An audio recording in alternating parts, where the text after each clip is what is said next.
Padre. Gracias por tu amor por nosotros. Gracias, Dios, por darnos de ti. Gracias por crear una manera en que podemos tener una relación contigo a través de Jesucristo. Gracias por tu Espíritu que habita en nosotros y gracias por tus palabras que nos has dado para ayudarnos a crecer, para desafiarnos, para animarnos, para sanarnos. Señor, al estudiar tus palabras hoy, Padre, ¿podrías conectar tus palabras con nuestras mentes y nuestros corazones mediante tu Espíritu? Señor, gracias por los ministerios que tenemos en esta iglesia, Señor, la hermosa despensa de alimentos, el ministerio de niños, Señor, tanto que tenemos, el refugio para mujeres, Señor.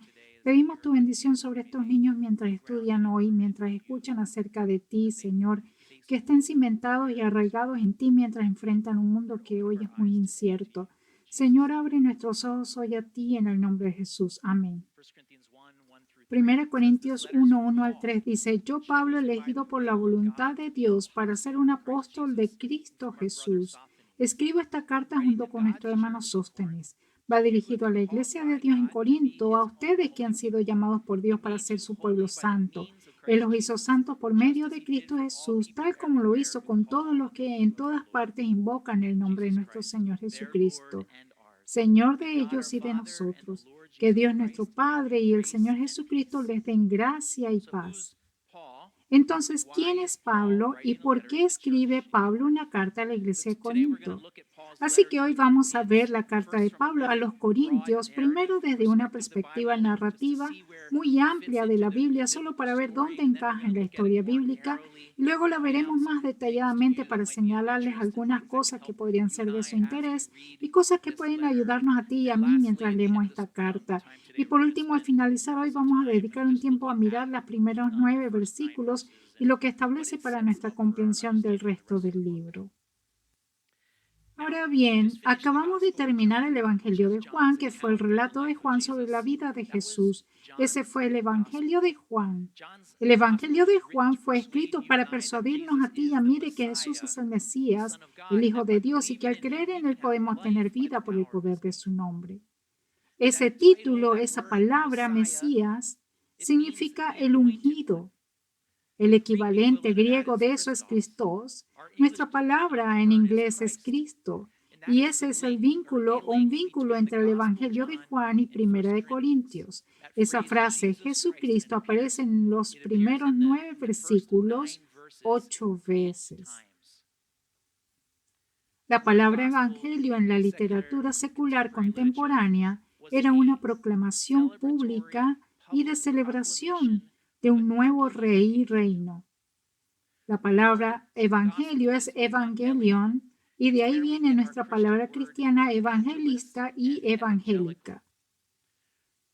Una de las formas en que la palabra evangelion se usaba en el mundo antiguo era cuando un nuevo rey y por lo tanto un nuevo reino comenzaba, ya sea por toma de posesión o por sucesión, por lo que se enviaron evangelistas políticos por todo el reino a lo largo de su mundo conocido, proclamando públicamente al nuevo rey y reino.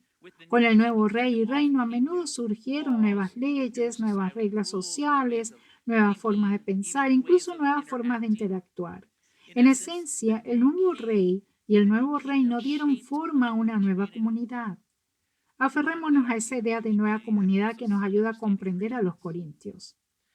Si el nuevo rey y reino fue un alivio de la opresión paralizante, de la dureza, del mal o de cualquier insuficiencia del régimen anterior, la proclamación pública fue una buena noticia. Y una buena noticia es la traducción literal de la palabra evangelion, buenas noticias. Nuestra nueva traducción viviente traduce la palabra griega evangelio como buenas noticias en nuestra traducción. Ahora, una de las cosas comunes que sucedían en el reinado de un nuevo rey, uno de los primeros actos de un nuevo rey era liberar a algunos de los prisioneros o cautivos del reino anterior. Un rey conquistador a menudo tomaba cautivos para trabajar en su reino. Piensa en Daniel, Sadrach, Mesach y Abednego cuando fueron llevados cautivos a Babilonia. El apoyo bíblico a la liberación de prisioneros o cautivos por parte de un nuevo rey o reino se puede ver en Esdras 1:1, al final de Crónicas, donde el rey Ciro en el 538 a.C., después de derrotar a Babilonia, liberó a los cautivos judíos para que regresaran a Jerusalén y que pudieran reconstruir su templo. Entonces, a la luz de esa comprensión de la palabra evangelio, escucha lo que Jesús dice en Lucas 4:18 al 19. Jesús cita al profeta Isaías. El Espíritu del Señor está sobre mí porque me ha ungido. Esa es la palabra Mesías. Me ha ungido para llevar la buena noticia a los pobres. Me ha enviado a proclamar que los cautivos serán liberados, que los ciegos verán, que los oprimidos serán puestos en libertad y que ha llegado el tiempo del favor del Señor. También Mateo 4:23 Jesús dijo aquí, Jesús viajó por toda la región de Galilea enseñando en las sinagogas, anunciando la buena noticia del reino y sanando a la gente de toda clase de enfermedades y dolencias. Y una más, Colosenses 1:13 dice, pues Él nos rescató del reino de la oscuridad y nos trasladó al reino de su Hijo amado.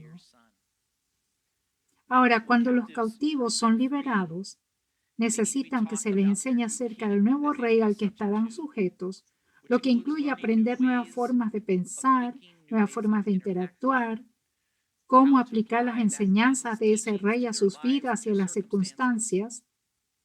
Pero ¿quién es mejor para enseñar a los que necesitan ser liberados y para enseñar a los cautivos libres acerca del nuevo rey y reino que uno que también fue liberado del cautiverio? Uno a quien le enseñó directamente el nuevo rey, uno que fue enviado por el nuevo rey con el mensaje del rey. Bueno, Pablo, en 1 Corintios 1, versículo 1, es esa persona, una de esas personas. Pablo fue elegido por la voluntad de Dios para ser apóstol de Jesucristo. Pablo fue liberado del cautiverio del reino de Satanás, el príncipe del mundo, como Jesús lo llamó. En Pablo habitaba el Espíritu Santo, el Espíritu de Jesús. Jesús le enseñó a Pablo cómo vivir de acuerdo con las enseñanzas de Jesús. Y Pablo fue enviado por el mismo Jesús como apóstol para llevar el mensaje de Jesús, para llevar las enseñanzas de Jesús al mundo. Fue enviado a predicar el Evangelio para anunciar el Evangelio. Pablo fue enviado a enseñar a otros cautivos libres cómo aplicar las enseñanzas de Jesús en sus vidas. En esencia, cómo vivir efectivamente en la nueva comunidad de Dios, la nueva comunidad de creyentes que son parte del reino de Jesús aquí en la tierra. Entonces comenzamos a responder la pregunta, ¿quién le escribe esta carta a Pablo desde una perspectiva narrativa realmente amplia? Vamos a enfocarnos para ver qué más podemos saber sobre este autor que nos ayude a entender lo que sucede en la carta a los Corintios. Lo que sabemos sobre Pablo hasta ahora es esto. Sabemos que Pablo, también conocido como Saulo, estuvo presente y apoyó la lapidación de los discípulos de Jesús, Esteban, por los miembros del Sanedrín, que es la Corte Suprema. Sabemos que Pablo era de Tarso, la capital de la provincia romana de Cilicia, que está al sur de Turquía. Su linaje y su herencia es judía, pero es de una provincia romana y de cultura griega. Sabemos que Pablo fue entrenado y educado en Jerusalén a los pies de Gamaliel, quien era un rabino destacado, en realidad era el presidente del Sanedrín en ese momento, y estaba entrenando a Pablo para que fuera un fariseo celoso como él lo era. Debido a las estrictas normas, las leyes de los fariseos y la defensa del Antiguo Testamento, a menudo implicaba que amonestaran y reprendieran severamente a aquellos que no estaban siguiendo la ley como ellos la veían. Entonces se podría decir que un fariseo espiritualmente es alguien que sale al campo de la batalla espiritual y fusila a todos los heridos.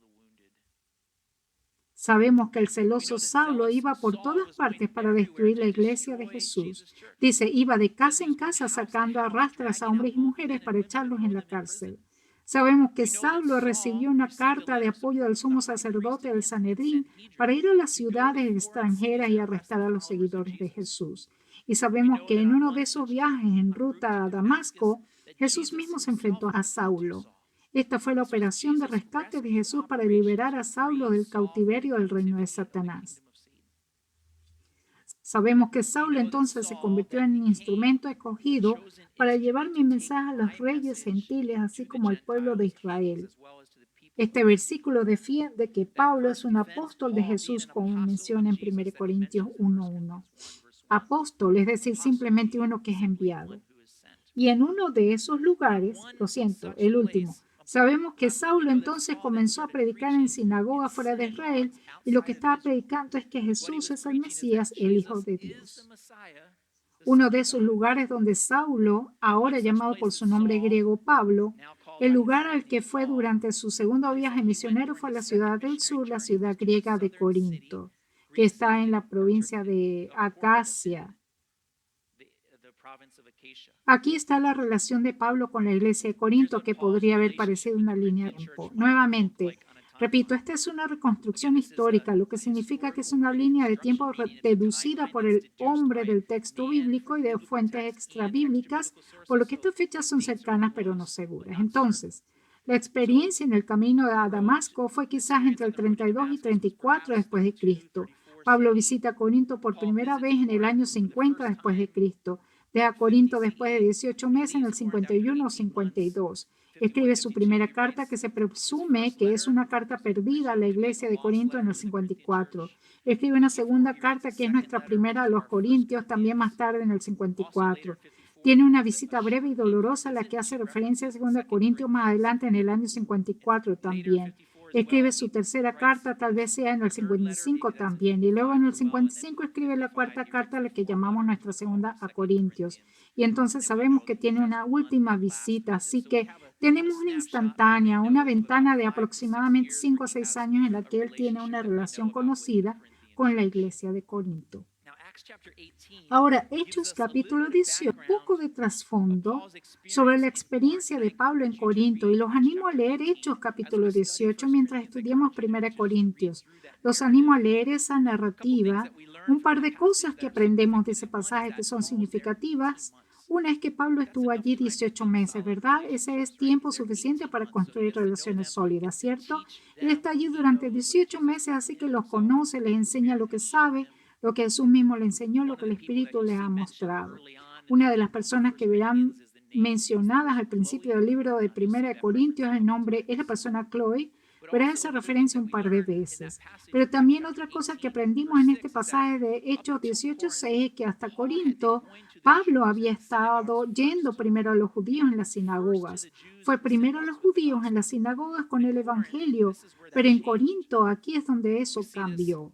Esto lo vemos en este versículo. Dice, pero cuando ellos se opusieron y lo insultaron, Pablo se sacudió el polvo de su ropa y dijo, la sangre de ustedes está sobre sus propias cabezas. Yo soy inocente, de ahora en adelante iré a predicar a los gentiles. Ahora, esto es significativo porque indica que la composición de la iglesia de Corinto probablemente habría sido predominantemente gentiles de habla griega, que ahora eran conversos relativamente nuevos, no exclusivamente, sino en una alta concentración.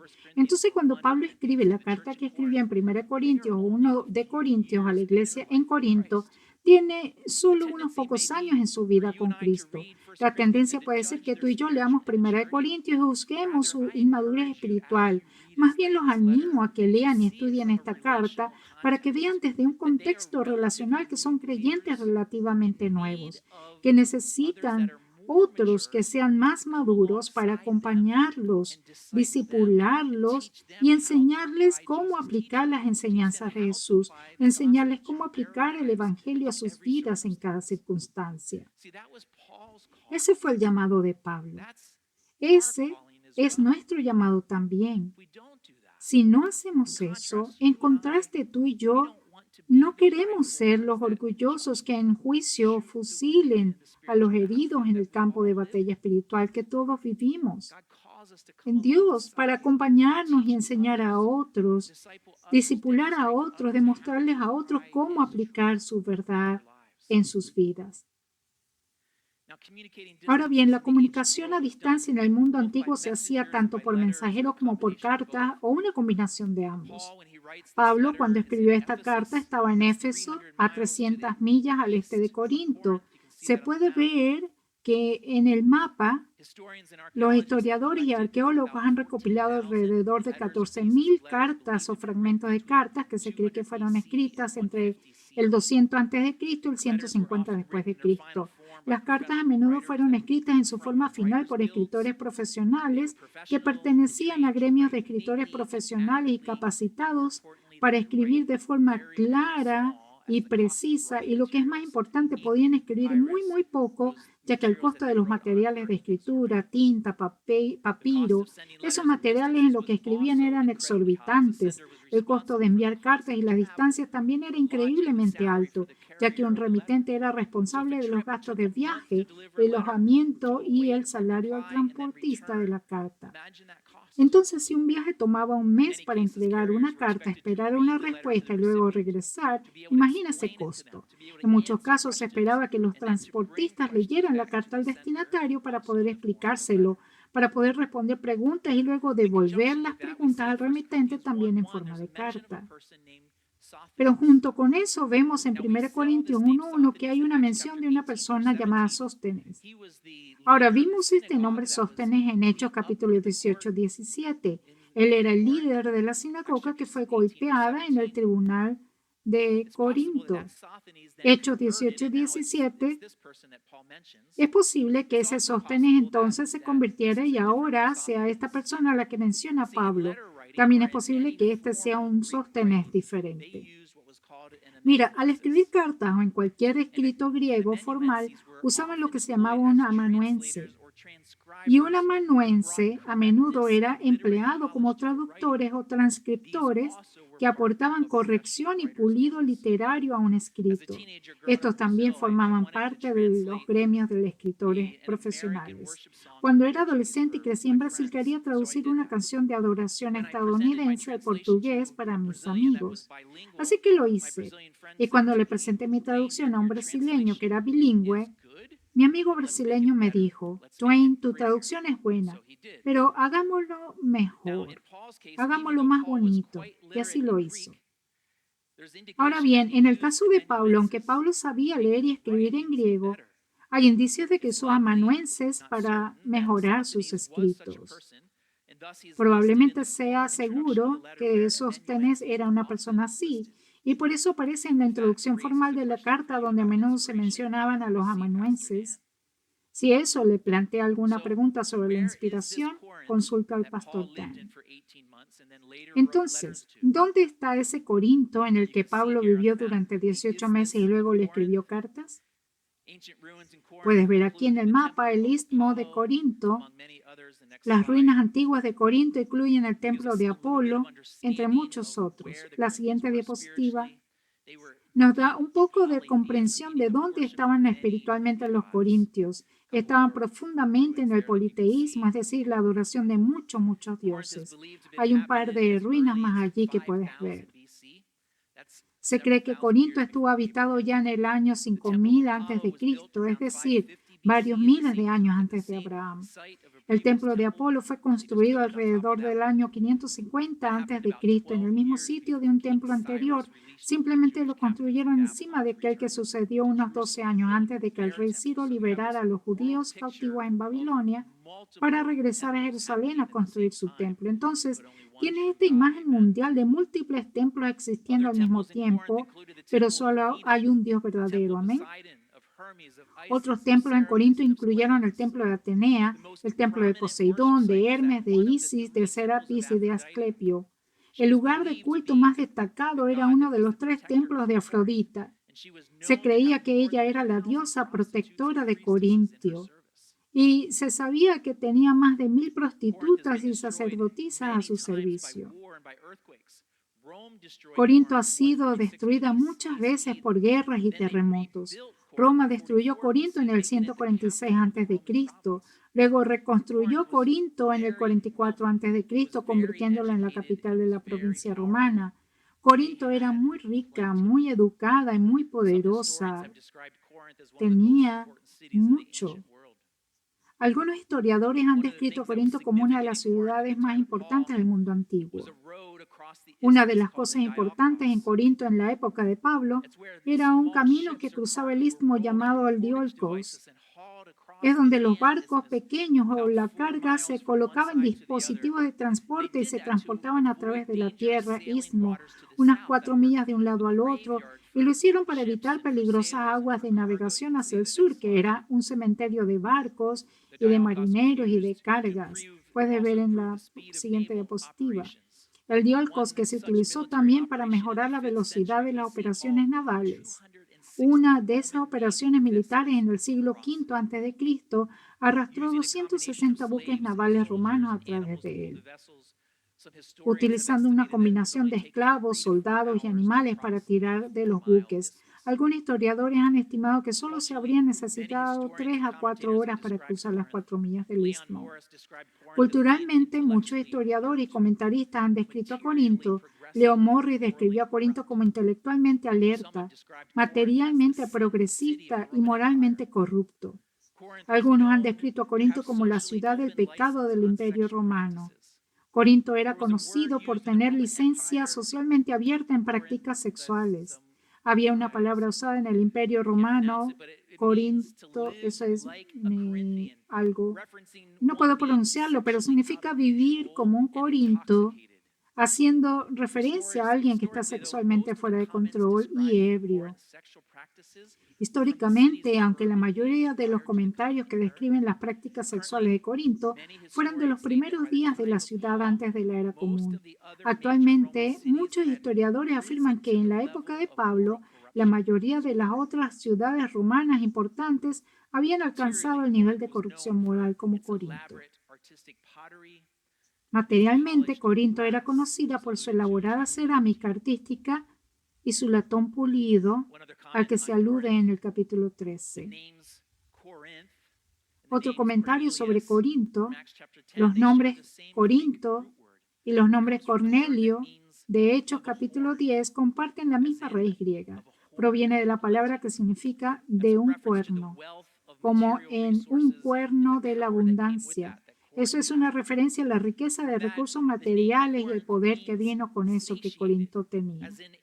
De ahí, el nombre Corinto significa saciado, como capaz de satisfacer plenamente o satisfacer en exceso. Pablo hace una referencia espiritual a los corintios que tenían mucho o lo tenían todo en el capítulo 1, versículos 5 al 7. Puedes ver eso. Hace una referencia varias veces a lo largo del libro acerca de que tenían mucho. Y cuando uno lo tiene todo, cuando uno tiene más de lo que necesita, ¿a qué pecado podría llevar eso? Al orgullo. Mira, esto es a lo que se enfrenta Pablo. Los cristianos espiritualmente jóvenes lo tienen todo materialmente, lo tienen todo espiritualmente, tienen mucho orgullo, poco amor y en consecuencia cada pequeña cosa los divide. Suena como algunas de las iglesias en los Estados Unidos, ¿no? Escucharás la palabra división a lo largo de nuestra enseñanza en este libro. Ahora, como dije, se cree que la carta de Pablo a la iglesia de Corinto, a la que llamamos Primera de Corintios, es segunda carta a ellos. Como dije, en la línea de tiempo parece que Pablo escribió 4 cartas a la iglesia en Corinto, no 2, debido a las referencias a las comunicaciones que Pablo hace en 1 Corintios y en 2 Corintios. Parece estar haciendo referencia a otras cartas y las señalaremos a medida que avancemos. Si esto es cierto, entonces a la primera y tercera carta se les llaman perdidas o se presumen perdidas. Y es por eso que me habrás oído decir 1 Corintios en lugar de 1 Corintios. En realidad, 1 Corintios es técnicamente exacto, pero en nuestra cultura lo llamamos 1 y 2 Corintios. Pero con respecto a las cartas perdidas, para mí esto significa tal vez 2 cosas. Tengo una visión del mundo moldeada por la creencia en un Dios soberano, y este Dios soberano ha preservado milagrosamente su palabra durante miles de años. Y es verdaderamente milagrosa la preservación de su palabra. Que las otras 2 cartas se hayan perdido, si se perdieron, eso me lleva a pensar que no fueron hechas para la preservación divina. Llegas a tu propia conclusión sobre que puedes investigar, que hay mucha información sobre ello. Pero lo segundo que significa para mí es que estas cartas me alientan a abordar la interpretación y aplicación con aún más humildad intencional.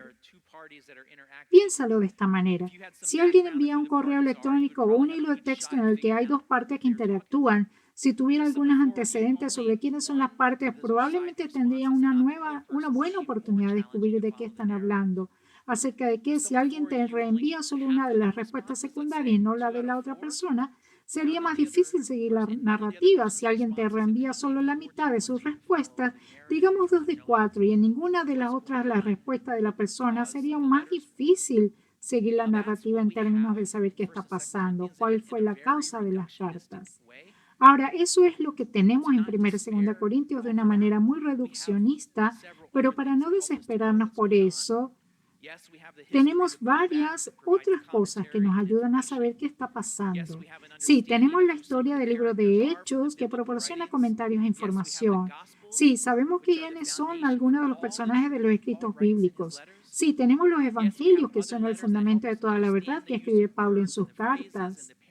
Sí, tenemos otras cartas que nos ayudan a entender el uso de las palabras y frases y las enseñanzas paralelas que hace Pablo.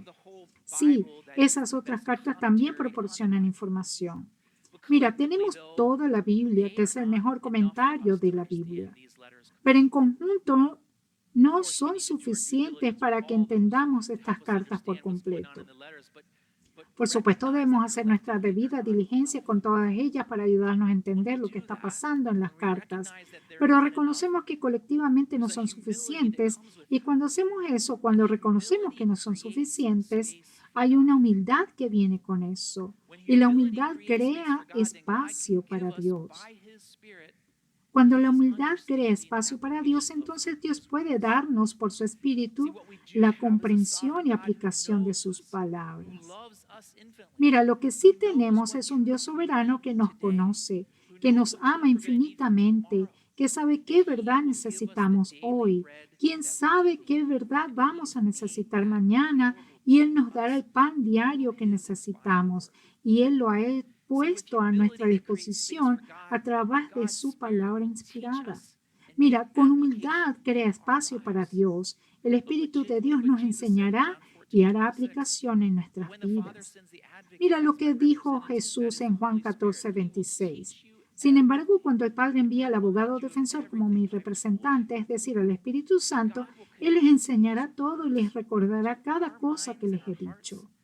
Mira, Dios conectará sus palabras con nuestra mente y nuestro corazón y nos dará el pan diario que necesitamos. Amén. Puedes confiar en Él para eso. Ahora, en 1 Corintios 1, versículo 2, Pablo dice, va dirigida a la iglesia de Dios en Corinto, a ustedes que han sido llamados por Dios para ser su pueblo santo. Él los hizo santos por medio de Cristo Jesús, tal como lo hizo con todos los que en todas partes invocan el nombre de nuestro Señor Jesucristo, Señor de ellos y de nosotros. En este versículo, antes de definir qué significa iglesia, tenga en cuenta que Pablo deja claro que esta es la iglesia de Dios. Es la iglesia de Dios. ¿La iglesia de quién? La iglesia de Dios. Y a los que están llamados, los que forman parte de la iglesia de Dios, es hacer su propio pueblo santo. Ten en cuenta la fuerte propiedad de Dios allí usando las palabras suya, que va junto con la palabra santo, que significa estar separado de, o en este caso, estar apartado para Dios, estar apartado para una obra de Dios. Y ser apartado para Dios, esta santidad como iglesia de Dios se logra solo por medio de Cristo Jesús, como dice en el versículo 1. Versículo 2, disculpen. Entonces, ser parte de esa iglesia, siendo apartados para Dios, ser santos para Él, solo sucede por medio de Cristo Jesús. Ten en cuenta que dice Cristo, Jesucristo, es la palabra griega para la palabra hebrea, Mesías, que significa el ungido, que nos une al Evangelio de Juan, Juan 20:31, que enfatizó que Jesús es el Mesías, el Cristo. Ahora, la última línea en 1 Corintios 1:2 dice, Él los hizo santos por medio de Cristo Jesús, tal como lo hizo con todos los que en todas partes invocan el nombre de nuestro Señor Jesucristo, Señor de ellos y de nosotros. Bien, esto nos dice que la iglesia en Corinto es parte de un cuerpo mucho más grande de creyentes a nivel mundial, por lo que donde quiera que hubiera creyentes en el mundo, ellos también eran parte de la iglesia. Fueron llamados por Dios a estar separados del mundo, apartados para Él, para una obra de Dios. Y de nuevo, este ser apartado solo sucede a través de Cristo Jesús, quien es un Señor, un Salvador, un nombre a invocar, Jesús, una iglesia. Entonces, ¿qué significa esta palabra iglesia? La cultura griega contemporánea, según la Biblia de letras azules, la palabra griega eclesia era una palabra secular, luego se convirtió en una palabra cristiana y significa una reunión de ciudadanos convocados desde sus hogares a un lugar público como en una asamblea. Entonces, esta iglesia son personas que están llamadas a ser parte de una reunión. Están llamadas a ser apartados para Dios, para ser su propio pueblo santo, distinguidos del resto del pueblo de Corinto por su identificación con Cristo Jesús. Lo único que los define es su identificación con Cristo Jesús. Entonces, en un diagrama podría verse así. El círculo más grande es Corinto y todos los ciudadanos de Corinto y la iglesia de Dios en Corinto es el círculo más pequeño y son llamados de ser la población general a ser ciudadanos de Dios, los ciudadanos del cielo. Son parte de la iglesia de Dios en Corinto, apartados para que Dios haga una obra a través de ellos en Corinto. El círculo grande es la ciudad de Corinto, que es parte del reino de las tinieblas. El círculo más pequeño es la iglesia de Dios y ese es el reino de Jesús aquí en la tierra, donde la población en general persigue y adora a uno o muchos dioses locales. La iglesia de Dios debe perseguir y adorarlo a Él, donde la población en general busca lo que satisface la carne y satisface los ojos. Las iglesias de Dios para perseguir y adorar las cosas del Espíritu. El mundo dejará el alma vacía, solo el Espíritu de Dios puede satisfacer. La iglesia de Dios debe ser colectiva, perseguir la unidad sobrenatural que proviene del Espíritu de Jesús, la humildad del amor sacrificial del Espíritu de Jesús, trabajando juntos para edificarse unos a otros mediante sus dones espirituales para que puedan ser colectivamente más efectivos al compartir el Evangelio con los corintios en grande. A medida que la iglesia de Corinto es transformada colectivamente por las palabras de Jesús, por el Espíritu de Jesús, por la presencia permanente de Jesús, pueden ser cada vez más eficaces en enseñar el Evangelio, en compartir el Evangelio, en testificar acerca de Jesús su Salvador. Todos unidos bajo el estandarte de nuestro Señor Jesucristo. ¿Recuerda el siguiente círculo? El círculo del final de Juan capítulo 15, cuando enseñamos. Déjame explicar. Este círculo para los discípulos está en el centro. Estos son los discípulos de Jesús que nos incluye a todos nosotros. Y los discípulos fueron equipados para testificar sobre Jesús, sobre el Evangelio. Y Jesús les dio todo lo que está en el anillo azul. Le dio su amor abnegado e incondicional. Les dio esperanza, alegría sobrenatural, paz sobrenatural, Espíritu Santo, su verdad y unidad. Pero el mundo que los rodea quiere que los maten, los odien, los persigan, los rechacen y los expulsen. Mira, esos son los líderes religiosos, ese es el gobierno romano, ese es el sistema antidios. Tienen su poder espiritual, sus sistemas económicos, sus maquinarias políticas, el entretenimiento, todo eso en torno a sus definiciones de la realidad. Todo eso se opone al Evangelio de Jesucristo, pero Jesús dejó a sus discípulos y los equipó para ser eficaces en este mundo, juntos, como comunidad, como cuerpo, como la iglesia. Y entonces este círculo en el contexto de Corinto se vería así. Siguiente diapositiva, por favor. La intención de Dios era que estuvieran allí, donde serían poderosos, agentes de influencia por causa de Jesucristo en sus vidas, por la verdad que los transforma. Poder hablar claramente del Evangelio y enseñar las palabras de Dios a aquellos para liberar cautivos por medio de Jesucristo. Eso es a lo que fuimos llamados a hacer. Pero ¿qué sucede cuando el amor abnegado de Jesús es eclipsado por el yo? ¿Qué sucede cuando vivir por el poder del Espíritu se convierte en vivir por el poder de la carne? ¿Qué sucede cuando la unidad sobrenatural en el encuentro y la nueva comunidad es reemplazada por todo se trata de mí? La efectividad para vivir el Evangelio de Jesucristo a través de las vidas transformadas da paso a divisiones y problemas. El impacto de la iglesia y la comunidad donde Dios la estableció se hace cada vez más pequeña y más pequeña hasta que la iglesia en Corinto es un solo punto insignificante en el círculo de la hoja. Cierto para ti y para mí, ¿no? Mira, la efectividad de la predicación del Evangelio se vuelve solo palabras huecas y un gong vacío porque hay menos amor, menos unidad, menos poder del Espíritu. Esa progresión de lo que Dios pretendía, esa progresión estaba comenzando a suceder en la iglesia de Corinto y por eso Pablo le escribe esta carta. Ahora, a la iglesia de Corinto les iba muy bien y Pablo señala eso en los versículos 4 al 9. Pablo dice, siempre doy gracias a mi Dios por ustedes. Comienza agradeciendo, es un gran ejemplo para nosotros.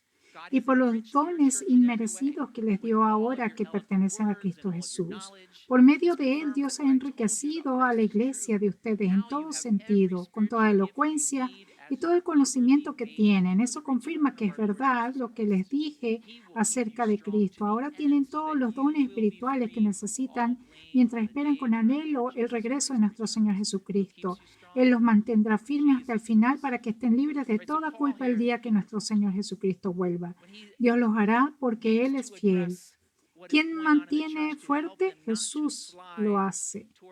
Entonces aquí Pablo, cuando necesita abordar lo que está sucediendo en la iglesia para ayudarlos a no deslizarse hacia lo negativo y perder lo que Dios planeó para ellos, comienza primero identificando las fortalezas que sí tienen y hay sabiduría en eso.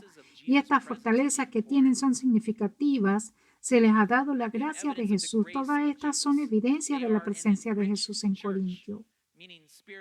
Tienen evidencia de la gracia de Jesús. Son una iglesia enriquecida espiritual y físicamente. Pueden hablar con elocuencia y conocimiento de Jesús. Tienen lo que dice Pablo, todos los dones espirituales que necesitan. Todos los dones espirituales que necesitan. Y Pablo dice, ellos lo identifica como personas que esperan ansiosamente el regreso de Jesús. La iglesia de Corinto tiene todas esas cosas que significativamente más que muchas iglesias autodenominadas evangélicas hoy en día. Pero Pablo no quiere que pierdan lo que corren el riesgo de perder. Pero Pablo más bien quiere que ganen en las riquezas de Cristo. Y a medida que ganen en la riqueza de Cristo, se vuelvan más efectivos en la comunidad donde Dios los tiene.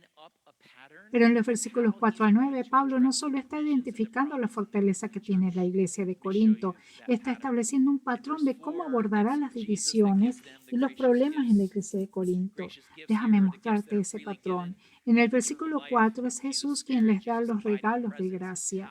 Los regalos de gracia aquí son los regalos que se dan gratuitamente como la vida eterna, el Espíritu de Jesús, la presencia permanente de Jesús, su poder, su verdad, todos esos son gratuitamente. En el versículo 5 es Jesús quien enriquece a la iglesia en todos los sentidos. En el versículo 7 es Jesús quien les da cada don espiritual que necesitan mientras esperan ansiosamente el regreso de Jesús. La verdad aquí es que Jesús nunca deja a su iglesia sin equipar. Nunca. ¿Por qué? Porque tenemos su espíritu en nosotros, tenemos la verdad de sus palabras. En el versículo 8 es Jesús quien te mantendrá fuerte hasta el final y es Jesús quien los presentará irreprensibles ante Dios, porque sus pecados fueron pagados con su propia sangre. Mira, el denominador común aquí en todos estos versículos es que la iglesia de Corinto, todo lo que tienen espiritualmente, todo lo que le es dado gratuitamente es de Jesús. Mira, Pablo está apuntando a los ojos que se están desviando hacia el yo. Está apuntando sus ojos de nuevo a Jesús el Mesías. Y es solo en Jesús el Mesías, el Hijo de Dios, que pueden tener vida en el poder de su nombre. Así que avanzamos mientras estudiamos esta carta juntos, mientras Pablo aborda estas divisiones y problemas de la iglesia de Corinto, que están comenzando a experimentar la intervención de Pablo. En la forma en que trata eso es señalarles de regreso a Jesús. Miren, 1 Corintios 1:10. Este es el pasaje para la próxima semana. Dice, amados hermanos, les ruego por la autoridad de nuestro Señor Jesucristo, que vivan en armonía los unos con los otros, que no haya divisiones en la iglesia. Por el contrario, sean todos en un mismo parecer, unidos en pensamiento y propósito. Pablo les está recordando eso, señalándoles el regreso. Lo que podemos aprender de Pablo aquí y cómo interactúa con los corintios en estas cartas es que cuando surjan problemas, aplica el Evangelio de Jesucristo. Cuando surjan problemas en las relaciones, cuando surjan problemas en la comunidad, cuando surjan problemas, aplica el Evangelio. Y cuando aplicamos el Evangelio de Jesucristo, 1 Corintios 9, Dios lo hará. Dios lo hará porque Él es fiel para hacer lo que dice y los ha invitado a que tengan comunión con su Hijo Jesucristo nuestro Señor. Cuando volvemos nuestros ojos a Jesús, permitimos que su Espíritu nos guíe. Dios puede lograr a través de nosotros lo que se propone lograr. Y eso es en asociación con Jesús. Y si quieres aprender lo que significa explicar el Evangelio a los problemas, solo tienes que volver la próxima semana. Los invito, si alguien necesita oración hoy, que por favor se acerquen hombres con hombres, mujeres con mujeres. Por favor, no se vayan hoy sin oración. Concluyamos en oración. Padre Dios, nos has dado lo que necesitamos en esta tierra. Nos has dado tu espíritu, nos has dado tu amor sobrenatural, tu unidad, tu espíritu, tu poder, tu verdad. Todo sucede a través de Jesús. Gracias por eso, Señor, que nos recuerdes